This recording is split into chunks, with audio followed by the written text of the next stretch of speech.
Well, hello, and hey there. I hope everybody is having a great Saturday and weekend so far. We're back at it again. Man, these Saturdays come up so fast, and I am so excited to be back uh, on another great episode. I am Don Terrell, and again, thank you for tuning in to another awesome episode of The Color of Motion, where I highlight people of color and diverse backgrounds in the industry of motion graphics, animation, visual effects, cartoons, and comics. This space that I love so much. I'm doing a little homework, and funny thing, which I was just talking to the guest about, you don't know what's going to happen. It says I'm having trouble streaming on LinkedIn. So let me make sure. Okay, now it says it's back again. Let's hope. I may be having issues. Says I'm having issues with viewing on LinkedIn, so it doesn't look like I'm broadcasting on my LinkedIn channel. Now it's back, so it looks like it connected. Let me see. I'm doing homework, making sure, little housekeeping, making sure that I'm broadcasting live on my channel. Okay, now it says I am broadcasting live on LinkedIn. Live broadcasting. You gotta just roll with what happens. It gave me a message that I wasn't initially broadcasting, but now it must have connected. So it looks like I'm broadcasting on LinkedIn. Let me make sure I am broadcasting on my other channels. While I'm doing that, please make sure that you say hello. Let me know where you're tuning in from so that I can give you a shout out for sure. Okay. Looks like I am broadcasting on Facebook as well. Now let me just check my YouTube, and we will be ready to rock and roll. Like I said, I hope everybody has had a great week so far and a productive week and is having a great weekend. Please, if you are tuning in from Facebook, you may need to give Facebook or StreamYard permission so that they can pull your avatar and name, and I can give you a shout out. Make sure you go check this link out. If you are tuning in from Facebook, you may have to, like I said, give StreamYard permission. Go to StreamYard.com/Facebook. As you know, I'm always clicking around here. Let me do a few quick shout outs, see who's jumped in. Welcome, Chantal. Appreciate you. Hi, tuning in from warm, sunny Miami. Excited to be here. I am so glad that you tuned in, Chantal. Future guest on the show. That's going to be a great show coming soon. So keep an eye out for that. Mr. Ashwin, I appreciate you tuning in for sure. As always, my special guest or special friend always tunes in, Mr. Neil Shapiro from New York City. We were getting ready to call you out, Mr. James, for sure. We were just talking about it. If you didn't show up, we were going to talk about you bad. Ready to see what my guy Erik has to say. I hope everything's been going well with you, brother. He was early guest on the show, man. We just had such a ball. And he didn't bring out the jug of water either. So that was always good. He knows it's a private joke. So appreciate you showing up, my man, and supporting your boy Erik for sure. Oh man, Mr. Kendrian Hardy. Hello, everybody. Appreciate you tuning in, Mr. Kendrian, for sure. Like I said, I want to thank everybody for tuning in to this episode of The Color of Motion. I've been so much enjoying this and bringing again industry professionals and people in the space of motion graphics animation, visual effects, and cartoons and comics. And that is my aim and goal. As you know, I'm here every Saturday afternoon at 3 p.m. I appreciate you tuning in. And as I like to say, color, emotion, stories come in all shades for sure. I go live on all my channels here. As you can see, I'm making sure I'm pointing in the right direction. Facebook, YouTube, and LinkedIn. Hope you're tuning in and from one of those. Please make sure that you go over to my YouTube page, subscribe, and click the notification, the bell notification, so that you are notified of when we go live. You can check out all the past shows and all the future content I plan on putting on there. All right, we are ready to rock and roll. I hope you are as excited as I am to dive into this show. We're going to have a great time. I'm so excited to have on my good friend. Thanks to James. I appreciate you connecting us there. We'll dive a little into that of how I got connected with Erik for sure in the show. But my next guest was born and raised in the Los Angeles area, studied animation and entertainment art, and has a Bachelor of Fine Arts degree over at California State University Fullerton. Before graduating, he landed an internship over at Nickelodeon as a production intern on the Pinky Malinky show. And he's going to show some photos that he has in the background from Pinky Malinky. It was there in that internship where he figured out that he wanted to pursue a career in production for animation. He's currently a production coordinator over at DreamWorks TV and has background experience as a production assistant working for Titmouse Disney Animations Studios. Please, everybody, help me welcome my very special guest and friend, Mr. Erik Perez.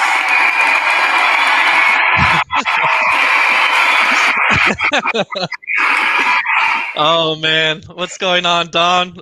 Is my mic working? I'm a little worried because of the streaming struggles at the beginning. No, you are good to go, and I am excited to have you over, man. I hope everything is going well. How you doing, bro? I'm doing good. It's a good day. I had a run earlier this morning, so I'm just kind of winding down. But I'm excited to be here and have a casual talk with you, my man. I am so excited to, like I said, I called out Mr. James Mosley, past guest of the show, and he said, "Man, you got to get connected with Erik. You got to get connected with Erik." So we got connected, hit it off really well, and he agreed to be on the show for sure. So I want to thank Mr. Mosley for connecting us, and want to thank you for being on the show. Absolutely. I'm glad you called him out, though, because like you said, if he wasn't here, then it was going to be, we were going to bash him a little bit. So, You dodged the bullet, James. You dodged the bullet. We were gonna call you out on the show. Oh man. So let's dive right into it. How did you get started in this career? Yeah, I mean, for me, it definitely goes back to my childhood a little bit.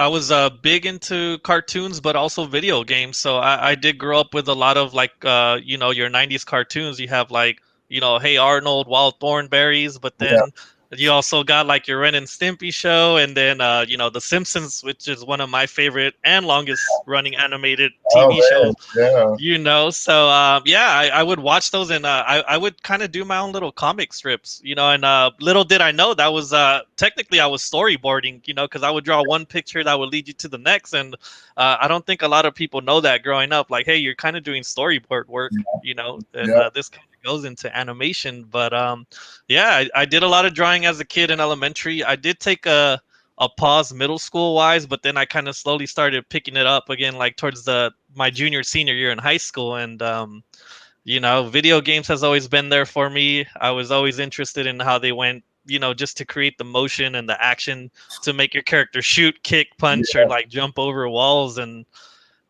sure enough, I started learning more as I got into college, and I realized you can, kind of make this into a career. And I think I'm that's like, always the thing with people. I can actually make a living doing this. yeah, and it's crazy because like, schools don't really talk about this. They're like, hey, you can make a career in making cartoons and stuff like that. So this has always been like something you kind of just figure out as you go.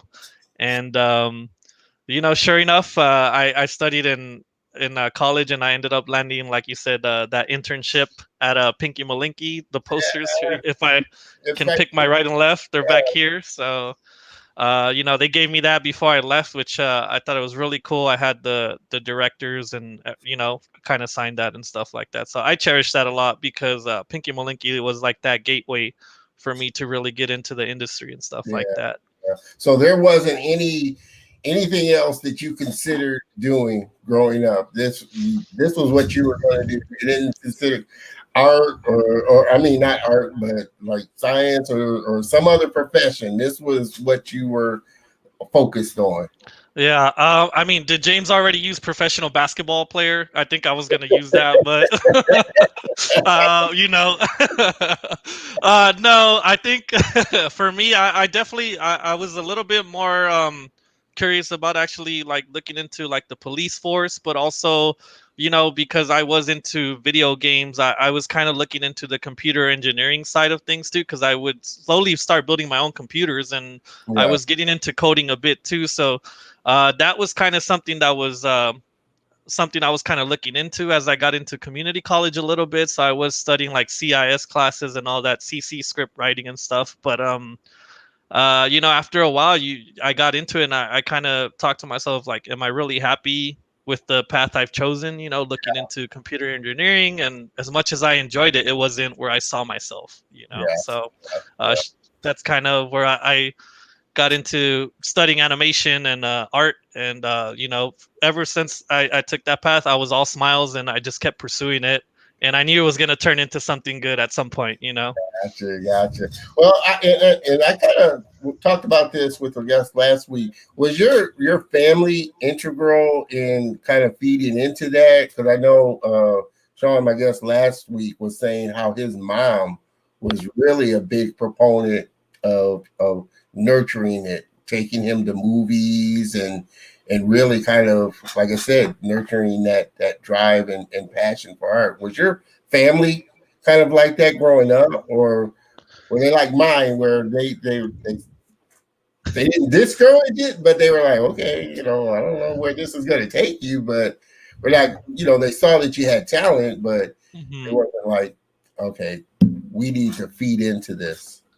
Yeah, I think I lean more towards like your situation. It's not that my parents didn't want me to get into art. They just didn't really understand animation and video games. My parents come from Mexico, and they migrated over here. So to them, they weren't too familiar with technology. It was something new, and then as I got older, cartoons was something they saw was more for kids. But then cartoons started stepping their game up to where it comes like now we're making it for adults and higher ups. So they never discouraged me or like said you should really stop pursuing this, but there was hints like maybe you should look into this kind of career, or you do this and that, you might want to get into that, and me, because I was a little stubborn. I'm like, no, I want to do this. This is the route I'm gonna go, and thankfully they never really try to pull me away. They were just more, they didn't understand it. And I think now that I finally made it a career, they're starting to understand it a little bit more and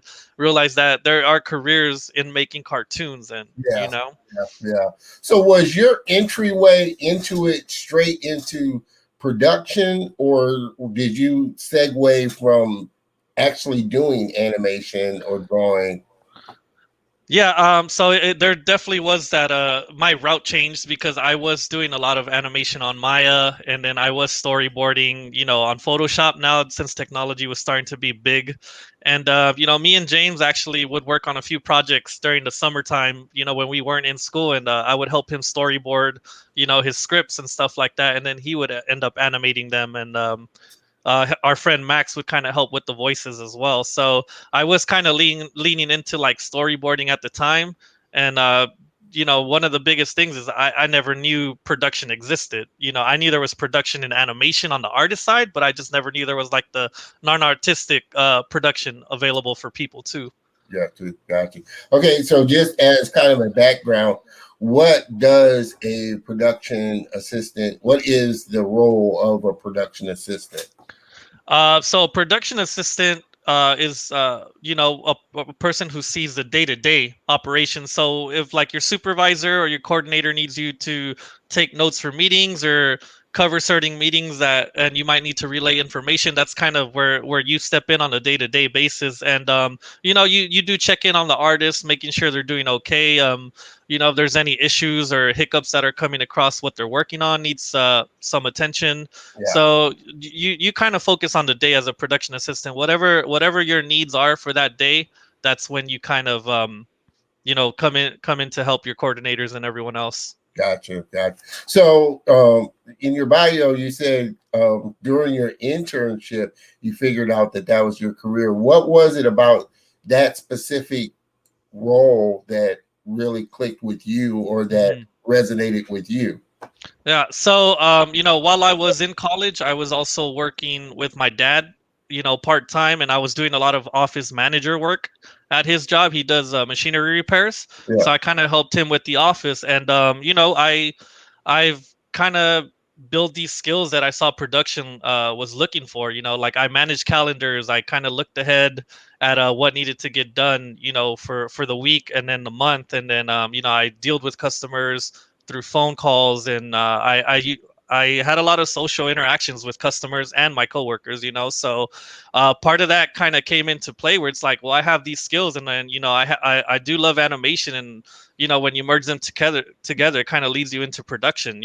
So I think that kind of helped where it's like, well, I know I have all these skills now, and I get to work with them and use them in cartoons, and I don't know, it just kind of clicked right there, and I'm like, this is where I want to be. I know I don't really want to do the art, but I want to work with the artist and make sure we get this project done as a team. So gotcha. yeah.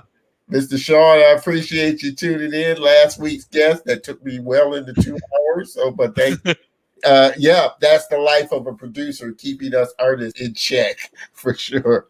And like you said, it's not a role cut out for everybody. That is for sure.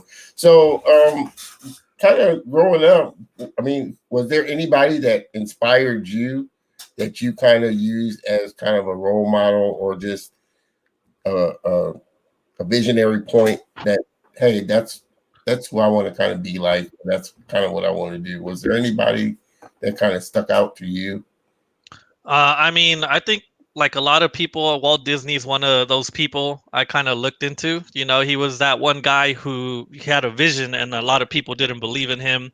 And he was fired from a newspaper company, I believe, back then because they said he didn't have any imagination, and they let him go. But then Walt decided to kind of buy like his own studio shortly after, and it wasn't a big success. They did, you know file for bankruptcy, and then that's what led Walt to actually moving to the West Coast and creating Disney. And his vision came through after like all those failures, all people not believing into him. And it's just someone I look up to, because I've gone through that in life. I failed, I didn't succeed in things, but I kept pushing, I kept going forward. And he made so many great cartoons I grew up to love. And Walt's definitely one of those people I look up to. Gotcha. Yeah, I think it's those persistent ones that stick with it that ultimately end up coming out on the other side of it, for sure. Mm-hmm. Definitely, for sure. Everybody, we appreciate you tuning in. Please make sure, again, that you throw in, say hello, let us know. Dr. P from Austin, Texas, I appreciate you for that. Sean threw in a great comment. Yes, failure is the best teacher. Mm-hmm. Sure. And I don't think there's any successful person that hasn't failed more than one time. That's how you learn. Yeah. Like I said, Edison didn't create the light bulb on the first try, for sure. So, Yeah. There's a quote I like now that Sean brings that up, and it is failure is the mother of all success, and that's something I like to keep on my wall because it reminds me, when you fail, you can either take it as a loss or a lesson, yeah. and you either learn from it or you don't, and Yeah. So as an artist, I mean, I know we talk about it a little as an artist. Did you deal with and just getting into the industry, kind of getting into the industry, did you deal with like imposter syndrome, or do you still deal with that at times? Like, what am I doing, and do I really know, what I'm doing here? Yeah, I think I still do, and I mean, I feel like a lot of people still deal with this in the industry because I always see myself as a perfectionist, where it's like if I don't do these right and I mess up, they're gonna think I'm just some guy who lied his way to get in, kind of thing, and it's hard because you want to you want to perform your best. You want to give everyone your best every day. And I think that's something I've been trying to reflect on a lot. Like, it's okay to make mistakes. You're not perfect. Some things you have to just kind of let go and push through. And it was like that in college. I spend more hours than I should have on certain projects where I should have just let it go and, just turn in what I had. But I reflect on that a lot now. And I just tell myself, if it's just something you just got to don't beat yourself up too much about it. No one is perfect. A lot of people make mistakes, and you just kind of own up to them and keep moving forward, kind of thing. Gotcha. So, for somebody that's kind of thinking about being in this particular space that you're in, what would you say are some of the, I mean, besides management and kind of organization, what are some of the skills that you would feel would make a good production assistant? It's just someone who is very social. You definitely have to be a social person. I know, like in the industry or just art in general, we are a lot. There's a lot of introverts. I was kind of shy at some point, and I just kind of learned to not be so scared of just reaching out to people because we're all doing, something similar, and we're trying to bring a project together. So it's like, why not talk to these people? Like they're in it. Um, and I'm in it, and we're just trying to create some amazing work to put out for the world to see. But aside from being social, it's just being able to take ownership when you're giving a task. Like, you don't need a lot of people to kind of look over your shoulder, and you just want to develop that trust where, like, if I go on a meeting for 2 hours, I know you have my back and production's back, taking care of other things that might need to might need attention, and so stuff like that, just being able to own things on your own, being social. Gotcha. As up to this point, what do you think the biggest lesson that you've kind of learned or picked up? Man, I mean, so the crazy part, when I started this new job as a coordinator, I actually started the first week lockdown went down, so training was a little different. It definitely, I'm a person who likes to learn, in a physical environment, like hands-on kind of thing. So it's definitely, it took me a while to just kind of start preparing my mindset and just getting getting better as a coordinator, because now that you advance a step up, there's a lot more responsibilities that you have to take care of. So it's definitely been a challenge to, try to foresee any difficulties that we do get from working from home. And me myself, it's definitely, sometimes it's very easy to get lost in, the massive multiple emails that we get now, because we aren't having those conversations in person. So It's a lot of that, and I'm just trying to improve. I try to develop systems like maybe I create an Excel sheet where I put all the emails that need attention, and I'll mark them by priority that way now. And then you're always just right now. It's just been all about adaptation every time because we are working in a different environment. It's not the studio, and there's a lot more tracking that's kind of falling on our shoulders. Yeah, which kind of led into the next question. Was it a big shift, once the lockdown started happening and everybody was working remotely? I mean, obviously it's different, as opposed to being in front of somebody and being able to talk face to face to somebody and point out different things. Was it such a big learning curve, or did you kind of adapt quickly to it? I think I did kind of adapt a little quickly just because I've already had that production experience in the past, so not too much changes. It's just you definitely have more responsibilities on top of your current tasks you already do. But I think for most parts, I think most studios probably just kind of suffered with trying to get everyone situated, get all your artists to connect from home, and then the infrastructures that a studio might have wasn't ready to kind of take in everyone logging in at the same time. So there was always like you had people disconnecting from logging in, and stuff would just keep shutting down on us. And it was definitely one of those things where it was very overwhelming for the system at the beginning, but slowly we were able to kind of massage everything out, and just now we do have a more current, smoother workflow. So our meetings are happening. Things are rolling out a lot easier now and stuff like that. Gotcha. Now, you kind of mentioned earlier that you're a big Simpsons fan and everything like that, and I know James. I kind of asked this question to James on the show, as far as the type of animation that he liked, and he said he liked kind of more the children's geared, animation geared towards children. Mm-hmm.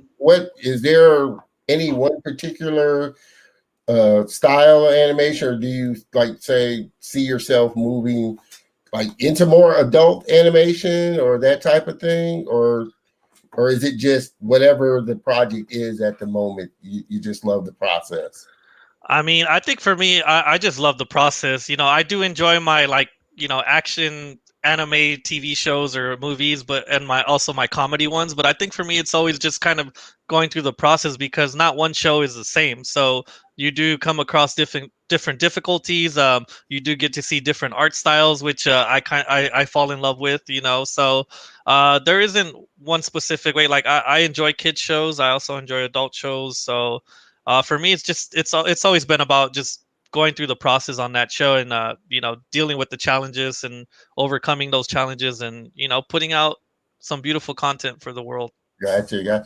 Speaking of which, what was probably what you would say was probably your biggest challenge that you faced, or something that you had to tackle that just took a lot more than, say, some of the other things? What was your probably biggest challenge? Mm-hmm. I think with the situation we're in right now, sometimes we do come across certain sets where there's a lot of issues with, and the challenge is trying to find bandwidth between departments to send stuff back and try to move it back to where it needs to go so we can approve it. And being the way that you can't really walk up to someone and talk to them to work out solutions, you also have to deal with waiting to get an email response back, or waiting to hear back on Slack or GChat.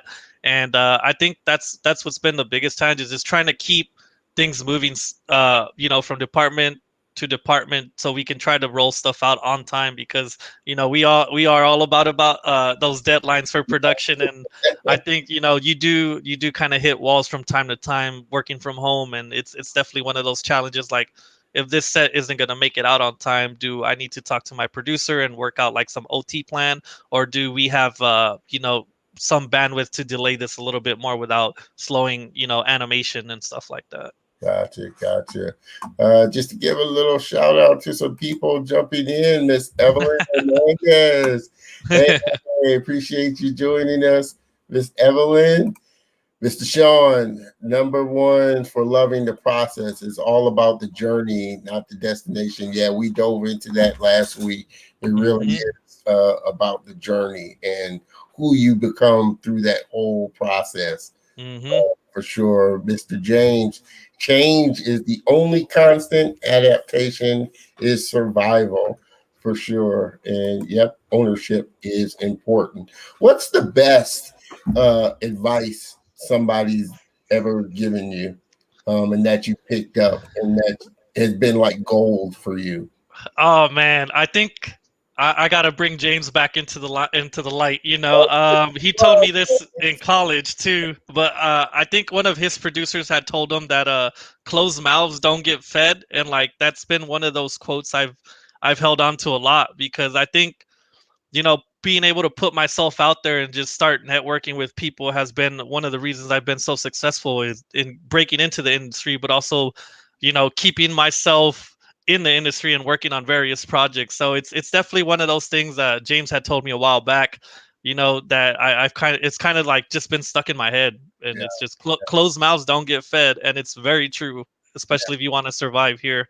yeah. And it like I said, I've heard it so much that it's such a small industry, and everybody knows pretty much everybody, and that's how people get referred to jobs and move around to different studios. It's just like you said, being outgoing, speaking up, and like I said, being social with people. Hmm. Really does go a long way for sure. Yeah, I mean, like a coffee chat can change your whole life, and I think that's part of the reason I was able to get started after my internship. You know, jumping straight into Titmouse at the time. I had a coffee chat with a friend over at Nickelodeon on my last day as an intern, and he just kind of told me, hey, like just slide me your resume, and I'll see if I can push this around somewhere. And 2 months later, Titmouse calls me for an interview, and that's just kind of where my career took off as an official employee. And you just Uh, never know what a coffee chat might change. Never know. You never know for sure. I tell you. Oh man, what would be a besides the project you're working on now? What would be a good dream project for you? So is it creating something on your own, or being part of production of another story? What would you say? Or like you said, you say you love games. Is it, Hmm. working on production for a game or something like that? I mean, like part of me is definitely curious about how the process works for a video game company, So like we talked about this offline before we started, but Blizzard Entertainment is definitely one of those companies that I've been a big fan of for the longest time. I played World of Warcraft for 8 years of my life, give or take.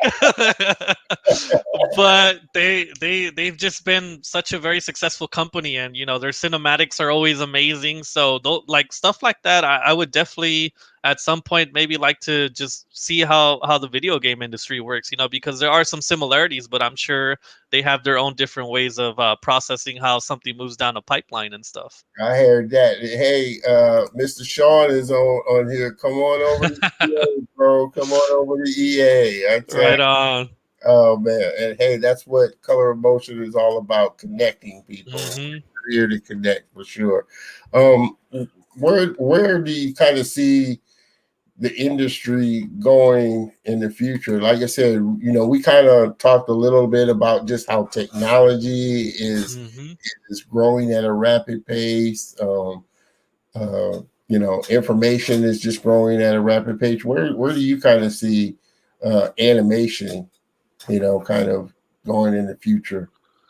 Well, I mean, it looks like we're heading in the right direction, but there's definitely, with like the success of Black Panther, Spider Verse, and all these other films, like even the ones Jordan Peele made, Get Out, Yeah, and yeah, Us. Like, I'm hoping we go that route where we start having more diverse, directors and people in higher roles because, when I grew up, there were how often would you hear like there's like a Latino director, like this was in the 90s too, so it's definitely one of those I feel like since these films have been successful, like the industry is finally starting to pay attention Yeah, to, we need more diverse people at the top, and have them create content.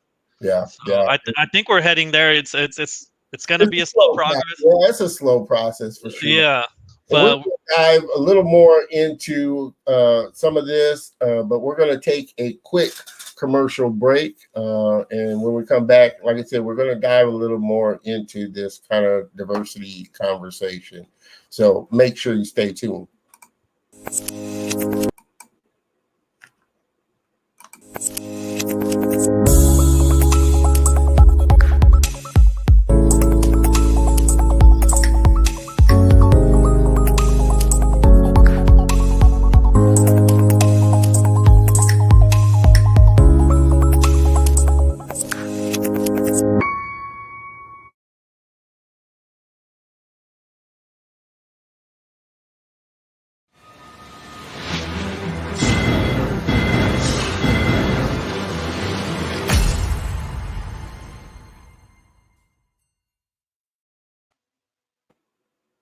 Hey, we are back, and I know you had a little technical, hopefully not much technical difficulty on your side. I know I saw it on my side, but hey, we roll with it with live show.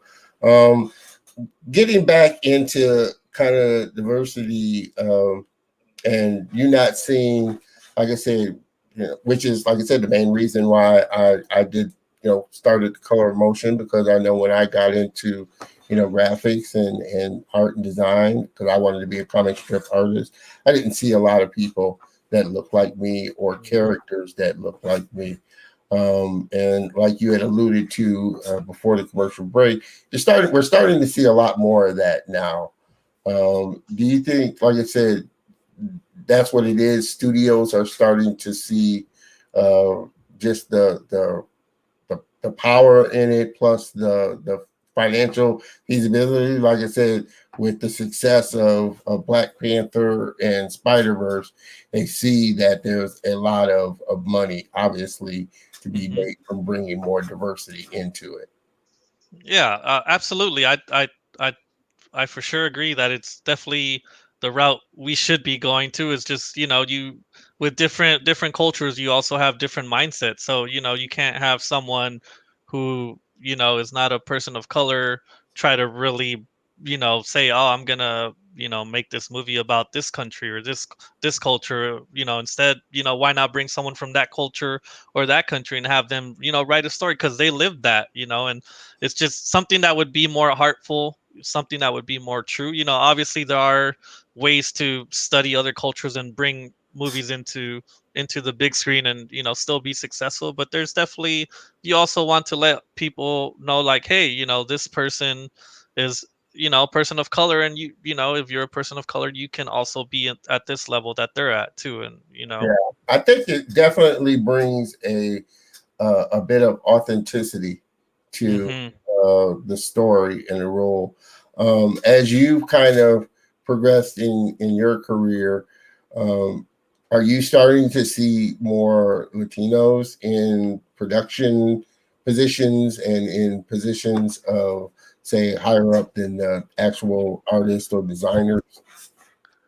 I mean, not as many at the top, but it's people have reached out to me on LinkedIn, and I've talked to a lot of Latinos, and I'm starting to see them get into entry level jobs. So there's that wave now that we're having that push of rising Latinos starting to get into the industry. So it's like we said, it's going to be a slow process, but at some point, hopefully, we'll start seeing those numbers go up a little bit at the top too. So, Yeah, yeah, yeah. Now, did your friends kind of figure this was what you were going to do? Like, as you were coming up and growing up, did your friends say, okay, this is what we see him doing? Or did they understand kind of, like your parents, that, it's something you could do, but they didn't quite get it? hmm I mean, we were all gamers growing up. All my buddies, in my neighborhood, we were always playing video games. But it's definitely, they we didn't know these careers existed at the time. So we were always rooting for each other, no matter what. We're like, yeah, we're all gonna go to college, get through our careers that we want, and we're all going to be successful. And thankfully, that is the case. We've all gone through college, and we've all graduated, and we've all gone into the careers we wanted to get to. So we still talk. I've known a lot of these guys since I was in 4th grade. So we have like over 20 years of friendship, and yeah, but we rooted for each other, even though uh, none of us really had a career set in stone as a kid. So Gotcha. So yeah, it was always the later part. Yeah. yeah. So what are some of the things that you do outside of your work that kind of helps to keep the work fresh? Yeah. Yeah, it's definitely, I always preach this, especially when I go back to college and talk. I was like, you need to find balance, because you can burn out in this career so fast, just making it all about animation. Like for me, I like to go on hikes and runs. I try to run 4 days out of the week, whether it's before work or after work. I also just like sharing a beer with a friend and just having a conversation that's not work related. And you definitely got to find that balance. And, it's different for everyone. Whatever makes you happy, do it, but definitely, separate yourself from work from time to time, because it definitely, it can drain you out. Now, was that a hard thing to kind of slide into, finding that, or did it take you a while to kind of find that balance when you started getting into it, and as your responsibilities started to become more and more? I don't think so. I've always been an active person since I was a kid, but I've also been very good with managing my time. So I definitely try to set things on a calendar and just make sure I'm getting things done accordingly. Because it's definitely, it just helps for me. I know James was kind of the guy who did this at first. He started putting things on his calendar, and then I started doing this, and it just helps you, not stress so much, and you just know I can go run at 2 p.m. get back by like 3:30. I can chat with my friends for a bit, and then maybe we go back into working at like a set time and stuff like. James here, Mr. Erik almost went pro as a video gamer. He's being humble. So a pro video gamer we got here, I tell you. Those were the days. I used to play competitively a lot. Miss Evelyn in college, I knew he would kill it in production. Oh, man, I am so excited, man. Mm-hmm. So excited. What would be your best advice to somebody coming into the industry? Yeah, I mean, Tell somebody coming into this space, especially in production. definitely, it's failure and rejection is a big part of this, and I know it discourages a lot of people. But just keep applying to jobs, and keep networking. Networking is one of the biggest keys that's going to help you be successful in this industry. And don't get discouraged. I know a lot of people have this mindset where, like, I'm gonna go to college for 4 years, I'm gonna graduate, and I'm gonna get a job right after. And yeah, that does happen for some people, but sadly for others, it might take a while longer. Some might not find a job for a year or two. And while you're still looking for work, keep working on your craft. Keep improving yourself. Like, don't just focus on, I'm not getting a job, like, just keep improving and keep applying. Watch podcasts like these. Definitely check out Women in Animation, Latinx, and other stuff like that. Yeah. And it's just something I always do, even now.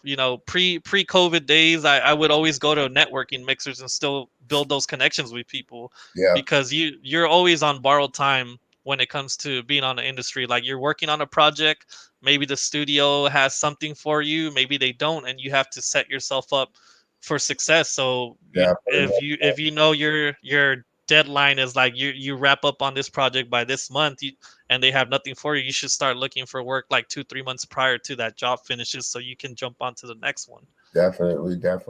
And we were kind of talking about this a little pre-show.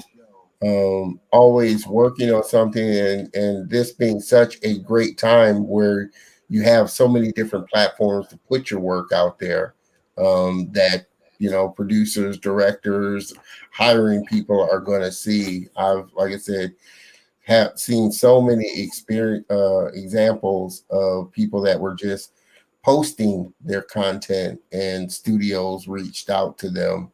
because they're doing the same things that we're doing, scouring Hmm. the internet, looking at people's talent, Yeah, and it's very true. You know, there's so much power in a cell phone nowadays where you can build your portfolio up, and anyone that's like, we need something fresh, we need new art we haven't seen, you might be that person that has the portfolio ready, and they will reach out to you. Because I've had friends who've been reached out to, and now they're working at Netflix or Warner Brothers. So it's a beautiful time to be alive. There's just so much power, when it comes to a cell phone right now. Oh, for sure. Like I said, I love using him as an example of Andrew Kramer. Um, if for anybody that doesn't know who Andrew Kramer is, he's almost the god in After Effects that everybody looks. He's the After Effects guy that everybody kind of goes to, but J.J. Abrams found him by him just putting his After Effects tutorials online. And Hmm. like I said, Abrams was scouring the internet like everybody else does, looking at people's work and was impressed by it. So you just never know, because the internet is worldwide and it makes the world such a small place. You just never know who's looking at your stuff. Absolutely. And you should definitely, like, for anyone listening, like, if you have projects, ideas, like, you should just start rolling them out on social media. Make your own animated film, make your own show. It might lead you to having your own studio one day, or someone interested in investing in your movie or your short. So don't wait for a studio to hire you. Like, just go at it, put it out there. Yeah, yeah. And they'll probably be more apt to reach out to you if they see you start and finish a project, especially long form, and putting it out there and consistently putting it out there. So Hmm. there's just too many avenues now for people not to put their content out there. Like I said, if you're a filmmaker, there's YouTube, Vimeo. If you're a photographer, there's Instagram and so many other, places to just put content out, which is why I Hmm. say it's such a great time for content creators. Yeah, absolutely. Miss Evelyn, let us throw up some more. Yes, short films are the best. And Mr. Sean, it's a great time to be in the industry for sure. Sean, like I always say, being in position to have to look for people's work now, I cannot express how important it is to just throw work out there. Yes, put your work out there. Like I said, people like James and other people in position, they're looking for people's work and going through portfolios and stuff. Yeah, Oh, and I'm always looking, because we do hear from our producer or managers, like, hey, do you know any effects artist that's looking for work, any lighter, any recommendations you might have before we yeah, put it post out something up there. there. Exactly. So That's why I it's say very important. And that's why I say it's such a small industry. Everybody asks everybody else, or they suggest, hey, I went to college with this guy, or I worked with such and such at this studio, and he's a great, like you said, animator, After Effects producer, or whatever. We might Hmm. want to reach out to him. Like I said, it's such a small circle that you have to, like I said, make those connections. Exactly. Uh, Miss Kendrian, he still do. What you mean? I'm not sure. I'm not sure what that means, Mr. Kendrian, but maybe you could elaborate on that. If you could go back in time and stand in front of your younger self, Oh is man. there anything that you would tell your younger self? Not that you would change anything, but Hmm. anything that you would just tell your younger self. Uh, it's a good question. You're really making me dive dive down and That's what reflect we on do. my That's what we younger do self. here at the Color and Culture. We make you think with words sometimes.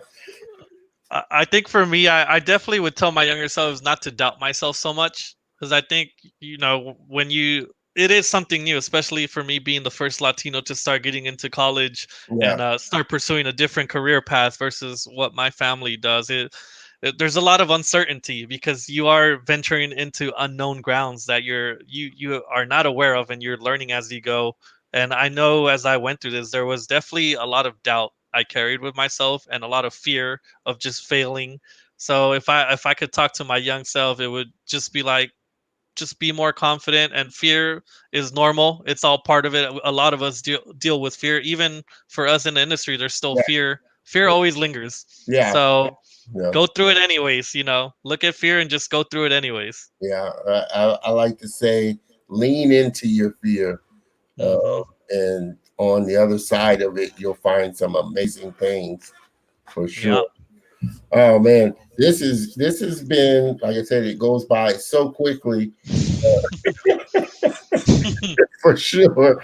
It goes by so quickly. Mr. Sean, I was the first to go to college in my family too. So and that's always a kind of a thing when you're the first in the family to hit a certain milestone.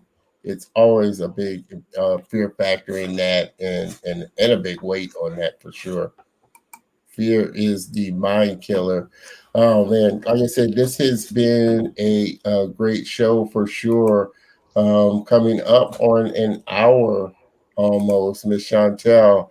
I get you, Eric. If you could push past your fears, anything is possible. Anything is possible for sure. Hmm.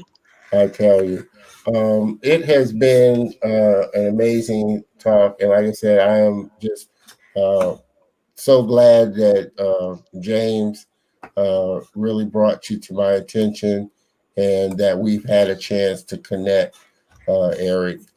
It's always my honor connecting with very talented people and successful people moving up for sure. So I'm excited to watch where your journey goes, bro, for sure. Thank you. It's a fun journey. Not easy, but fun. So hope just every year I keep trying to improve and trying to take myself to the next level so I can hopefully rise higher and higher in this industry.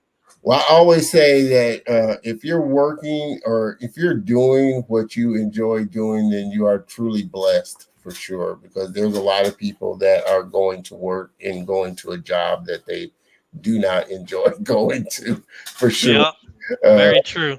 so I always say, if you're going to a job and doing the job that you love to do, then you are miles ahead of so many more people.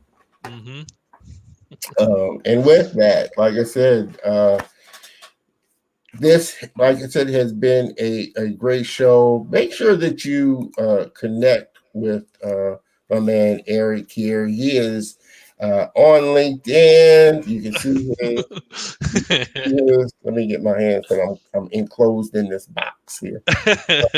He is on LinkedIn, Erik Perez 23. Connect with him for sure. Also on Facebook.com, Erik for sure, and connect with him on his Instagram page at Erik23 for sure. This, like I said, has been an awesome show. I've enjoyed it and had so much fun. I know we were talking beforehand. There's always little jitters before Yeah. you get in there, and I still have them before every show. The jitters. So it's been fun. You made it so much of a enjoyable experience, and I hope it's been an enjoyable one for you as well. Yeah, absolutely. I appreciate you having me on the show, and it really did fly by. I can't believe we hit an hour so fast. Yes, Uh, it does go by fast for sure, and I definitely plan on bringing you back on the near future. You're definitely before schedule permitting, of course, because I know you're busy. Definitely working and cranking out a lot of great shows, and looking forward to seeing the projects that come out of that for sure.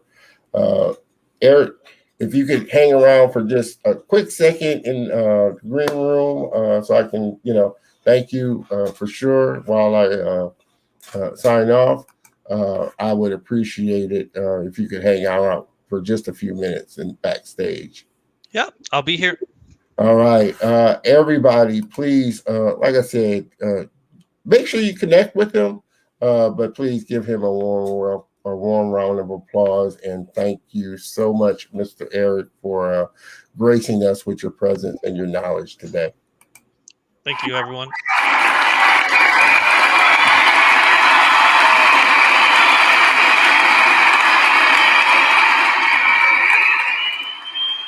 Guys, it's been fun as usual. And like I said, these shows go by so quick. I want to thank everybody that tunes in every week. I try to make them as enjoyable as fun, not only for the guests. Appreciate you there, Mr. James, and want to thank you so much for connecting us together. I'm glad you liked the interview for sure. Definitely plan on having my man James back on the show to grace us with his presence. Mr. Kendrian, I appreciate you tuning in and glad you liked the show. Miss Evelyn, thank you for tuning in. And I hope I don't. Gracias, amigo. Gracias. Thank you. I appreciate you tuning in for sure. It has been such a pleasure.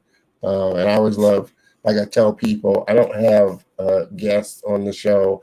I have my friends on the show, and I'm so thankful that I'm now able to call Erik my friend for sure, and so excited to see where he goes from here. People, please make sure that you connect with me, reach out to me. You can reach out to me at don.terrell@dggraphics.com. Connect with me on my LinkedIn, Facebook, and YouTube page at Don Terrell. More importantly, again, make sure you subscribe to my YouTube channel. Click the bell notification so that you are always notified of when I go live and when I put new content on my channel for sure. Check out some of the past shows. I've had some great shows and have enjoyed this ride so far. Next week is going to be another great show. Of course, I am excited about my next week's guest. Let me see. Mr. Enrique Torres, Emmy Award winner. So excited to dive into his story. He does some awesome work for sure. And it's going to be another great Color of Motion to have an Emmy Award winner on for sure. So I'm definitely looking forward to that. So, you know, the drill, we're going to be back here, same back time, same back channel, Saturdays, 3:00 p.m. I expect to see you here because it's going to be another great ride. Have a great rest of the Saturday. Have a great rest of the weekend, and I will see you next week.